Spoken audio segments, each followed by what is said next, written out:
Ẹ káàbọ̀ sí orí ìkànnì yìí, ẹ jẹ́ ká farabalẹ̀. Ṣé rí àwọn fídíò yìí a máa play fún yín níbi tí wọ́n ti tú pẹrẹpẹrẹ àṣírí. Ẹ ti mọ̀ wípé táwọn ò bá rí báyìí, àwa kì í sọ ìta bá sọ gan. Ajẹ́pà ti ṣèwádìí kúlẹ̀kúlẹ̀ pé ṣé òtítọ́ ni ọ̀rọ̀ yìí kó tó di pé a mú wá sórí ìkànnì yìí fún ẹ̀yin olólùfẹ́ wa láti máa jẹ ìgbádùn gbogbo bó ṣe ń lọ lágbo òṣèré pátápátá. Ẹ wò ó ká má fi ọ̀pá pọ̀lọpọ̀lọ péjọ ẹ̀yẹ ká sojú abẹ́ kó. Olóyè Sunday Igboho wà kókókó larọ tá a lè ìkankan ò ṣe olóyè Májàsọ́lá àti wípé kí làwọn nǹkan tó yẹ ká láǹfààní láti mọ̀ nípa ìrìn àjò olóyè Májàsọ́lá sínú igbó rìsáàfù yìí. Òun ni mo fẹ́ sáré nà níbẹ̀ fáwọn tí wọ́n ń béèrè pé báwo kàṣá báyìí kàwòdì, níbo la bá dé, níbo ni iṣẹ́ ọ̀hún dé dúró, níbo ni ń lọ, àti àwọn ìbéèrè táwọn èèyàn kan béèrè pé must you post everything online? Òun ni mo fẹ́ láǹfààní láti yànnàná. Àkọ́kọ́, kí nìdí tá a fi ń gbé gbogbo ẹ̀ sórí ẹ̀rọ agbágbé fáwọn èèyàn láti mọ̀? Ìdí tá a fi ń láǹfààní gbogbo tá a bá ṣe tá a fi ń jẹ́ kí ọ̀sá wo ìwòrìwò, nítorí bá a ṣe ń jó kí wọ́n mọ̀ bá wa jó níjókújò. Jẹ́ kí ayé rí ọ, tọ́lọ́run bá rí ọ, jẹ́ kéèyàn ó rí ọ. Tá a bá mọ̀ láǹfààní láti mọ̀ gbé sórí agbágbé tí nǹkan kan bá ṣẹlẹ̀, wọ́n á ní àwọn Sunday Igboho ló lọ pa lágbájá ló ṣe báyìí. Àmọ́ ohun tá a bá ti fi léta oníkálùkù ó mọ̀ pé ibi táwọn Igboho wà nìyí. Àìmọye nǹkan míì tó ṣẹlẹ̀ tá a láǹfààní láti gbé sórí ẹ̀rọ agbágbé. Àmọ́ gbogbo ohun tá à ń post ẹ̀ láti jẹ́ ká yóò mọ̀ pé nǹkan báyìí làwa ṣe. Nítorí tá a bá láǹfààní láti wọnú ìlú kan, a kì kábíyèsí ibẹ̀, wọ́n sì fún wa láwọn ọdẹ tó mojú léjànú igbó yìí láti tọ́ wa sọ́nà wípé ibí yìí ni ká gbà, ibí yìí ni ká gbà, ibí yìí ni ká gbà. Àtàwọn fijilantẹ́ àtàwọn ètò ẹlẹ́tọ̀ọ́ ààbò lájọ́ rìnrìn ọ̀hún. Sójà ń bẹ nínú wa, ọlọ́pàá ń bẹ nínú wa, DSS ń bẹ nínú wa, lakóra wa àti àwọn ọmọ Yorùbá míì lakóra wa pé kàjọṣe kó lè bá a rí bó ṣe yẹ kó rí. Nítorí ìka pawọ́pọ̀ wọn mọlé láìrìn ẹ̀rùn, wọ́n pawọ́pọ̀ wọn màgìyàn, àwọn oyin wọ́n pawọ́pọ̀ wọn ṣàfárá torí ọjọ́ iwájú àwọn ọmọ wọn ni. Gbogbo mi ò fẹ́ kú kan kò lè joyè ilé bàbá ẹ̀.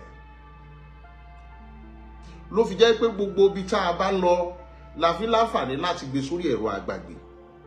Kí n kọ́kọ́ bẹ̀rẹ̀ lórí fọ́nrán tá a rí tí wọ́n ti ṣòwò gbogbo àbà àwọn Fúlàní. Bó ló ti jẹ́ bẹ́ẹ̀, bó ló sì ṣe rí bẹ́ẹ̀. Kábíyèsí Alípàtà ọba wa nílùú Ìgbòho ló pe àwọn Fúlàní.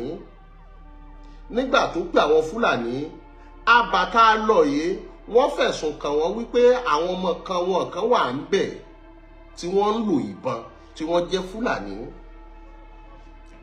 Lára àwọn ọmọ Fúlàní tá a wá mú yìí, inú àbà yìí ní ń gbé. Ó wá rí àwọn tó jẹ́ bíi bàbá nínú àbà yìí tí wọ́n jẹ́ Fúlàní àti olórí ọ̀dọ́ wọn tá a pè ní Muhammed àti olórí Miyetti Allah ní gbogbo ìpínlẹ̀ Ọ̀yọ́ lájọ wọnú àbà yìí, lájọ ń wọnú àwọn yàrá yìí kọ̀ọ̀kan. Kò sẹ́ni tó lọ destabilize ẹnì kankan.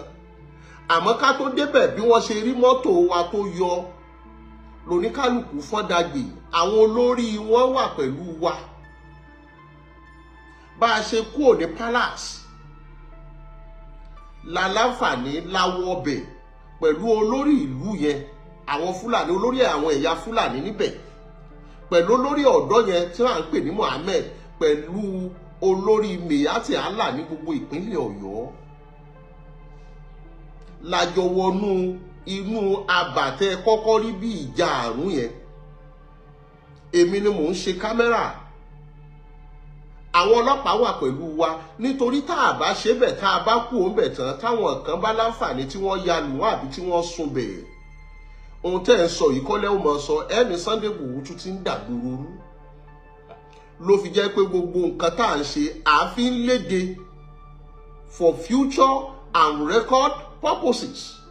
Kìí ṣe pé nítorí oríyìn yẹn kọ́ ní ó bí owó, oríyìn yẹn kọ́ ní ó bí káyé ó nífẹ̀ẹ́ rẹ, oríyìn yẹn kọ́ ní ó bí káyé ó máa pọ́n ilé gàràgàrà. mo kí ìyá mi princess ọmọ jọjú ọlá mo dúpẹ́ gbogbo ìgbà ìyá yìí ó mọ̀ pè mí gbogbo bá a ṣe láǹfààní láti wà nínú àwọn gold reserve yìí pé Mr Wisdom ṣé ò sí nǹkan kan iná ò ní tọ́wọ́ yín o nǹkan kan ò ní ṣàlàáfíà yín ọ̀fi tí ẹ lẹ̀ gbọ́ ti ẹni ẹlẹ́ni ọlọ́run ní ọ̀ní ò mọ̀ bá a gbọ́ tiẹ̀. I really appreciate whosoever concerned about our movement. Lábà yìí nígbà tá a dábàá yìí a máa wọ ọmọ méjì ń bẹ̀ a kó wọn fẹ́ ṣọ́ aláàbò ìgbà tá a kó wọn fẹ́ ṣọ́ aláàbò làwọn olórí ìlú yìí nítorí àwọn Fúlàní yìí náà àwọn náà ti gbọ́ pé àwọn ọmọ tí ò bá da nínú àwọn fẹ́ jẹ́ kí wọ́n kú ò ni wọ́n fi wá ní kájọ wọnú ìlú ká lọ wo gbogbo ibi táwọn ọmọ yìí ń gbé kìí ṣe pé olóyè Sunday Igboho kan wọnú ìlú yẹn ó lè mọ̀ bẹ̀ nítorí tẹ́ ẹ bá kò ní junction ibi main road tó lọ sí Ìgbẹ́tì yẹn ẹ máa rìn over 30-minute drive kìí ṣe ẹsẹ̀ driving at speed of 60 or 70 ẹ máa rìn ní over 30 minutes kẹ́ ẹ tó dé àbàtẹ́ ń wò yẹn kò ṣe pé akàndéédé wọbẹ̀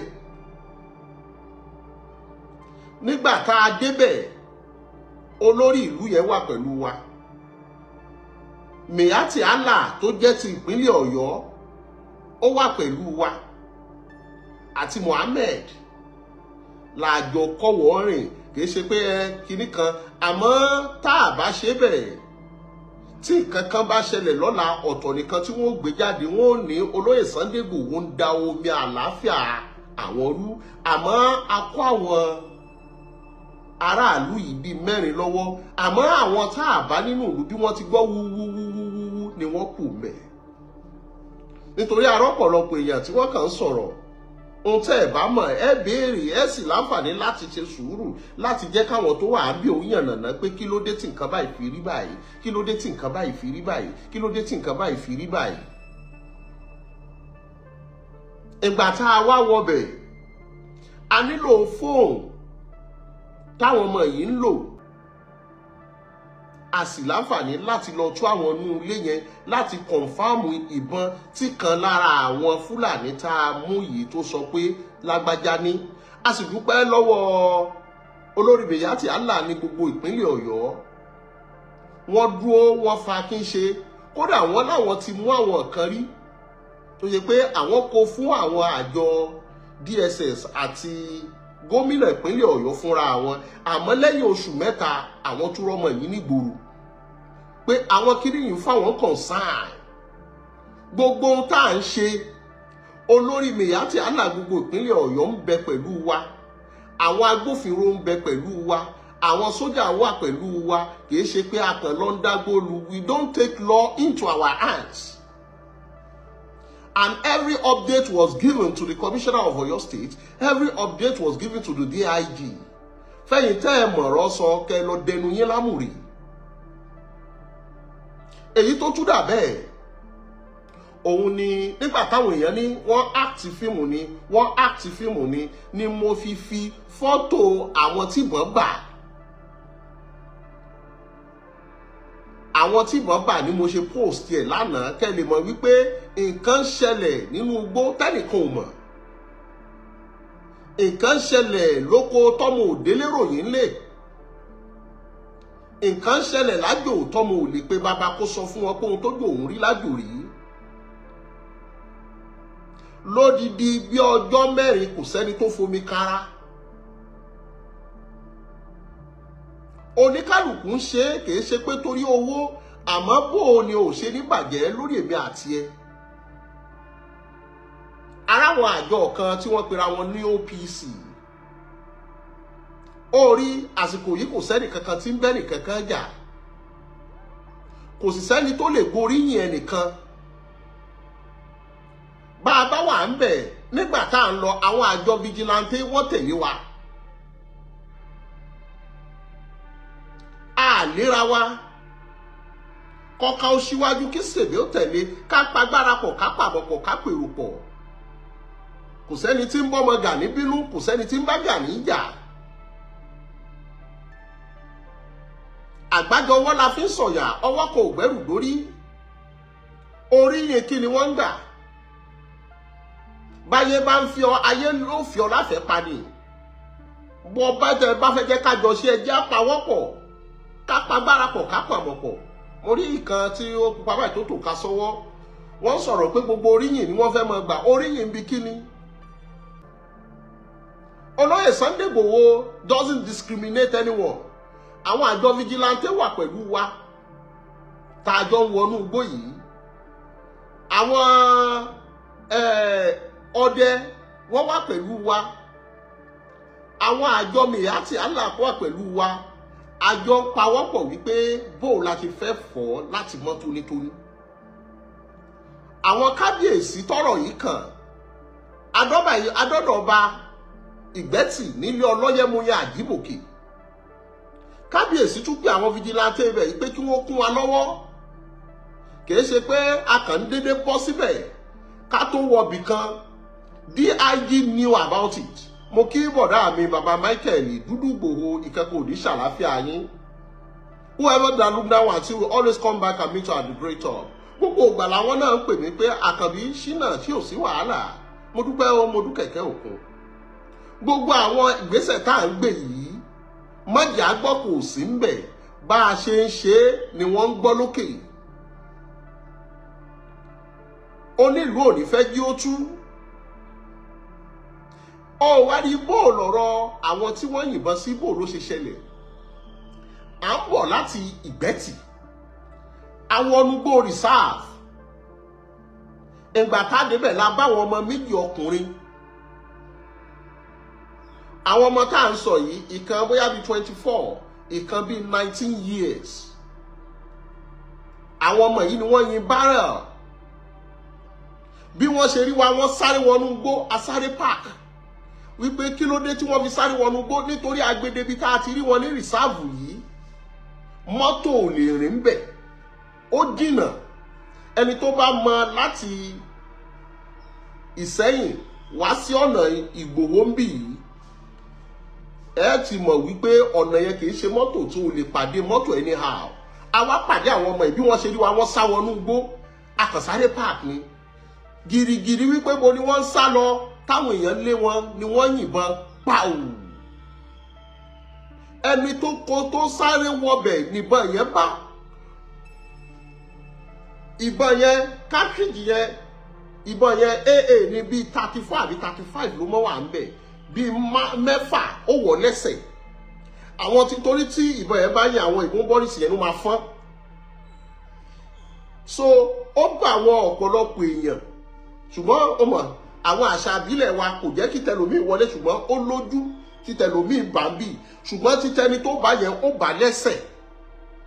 Ẹsẹ̀kẹsẹ̀ náà ni àwọn agbófinró tí ń bẹ nínú wa àtàwọn tí wọ́n ní first aid ni wọ́n sáré dé la sáré gbé padà sí títì. Wọ́n sáré dé ó sì mọ̀ Ìgbòho láwà ìlú òkè láwà.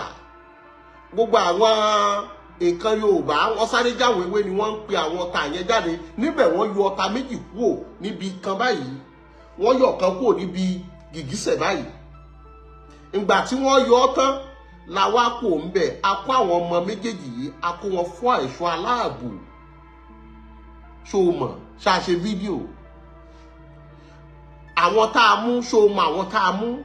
Ṣó orí fídíò wọn tà bó orí fọ́tò wọn tà fún wọn tó láà heart. Tá a bá gbé fídíò wọn síta àtàwọn recording confessional statement wọn ẹ bá kú ti ya wèrè síbẹ̀. Ohun tá a fẹ́ jẹ́ rí lẹ̀ rí. Àìmọye nǹkan ló wà tẹ́ ò mọ̀ kankan pa ẹ̀. Ṣébí èmi mò ń yà á èmi mò ń post ẹ̀. Gbogbo ibi tó o bá ti rí fídíò ọ̀dọ̀ mi lóníkálùkù ti ń gbé tí wọ́n ti lọ ń post ẹ̀. Ọkùnrin tí ìbọn wá báyìí ẹsẹ̀kẹsẹ̀ wọ́n pe ọta bíi méjì jáde ṣùgbọ́n bíi mẹ́fà bíi méje ló wà nù ẹsẹ̀ yẹn wọ́n pe méjì ó kù 5. Ìyẹn ṣẹlẹ̀ bóyá bíi 4 days ago. Lẹ́sẹ̀kẹsẹ̀ àwọn èèyàn wa náà àwọn náà yin tí wọ́n mo fi gbogbo ìkan náà ba ìkan lára àwọn bọ́ìsì tó yìnbọn yẹn ó bá ń bì. Ó dà pé bíi mẹ́ta náà bọ̀ òun náà a sì kó òun àti àwọn tiwa tìbọn bà a sì kó wọn lọ sí hospital. DPO wà ń bẹ̀, májà agbọ́kùn sí ń bẹ̀, kò sí sàkámàǹjì kankan. A kó wọn lọ sí hospital. Wọ́n sì pe àwọn apẹ ọ̀tá wá, wọ́n sì pe àwọn tá yìí jáde. Àwọn tá à ń sọ yìí ara wọn ti yá. Àmọ́ ohun tó jẹ́ ń post ẹ̀ lánàá ni wípé wọ́n act fíìmù ni, kó o wá mọ̀ wípé wọ́n act o, mẹ́wàá ń ṣẹlẹ̀ ní jù.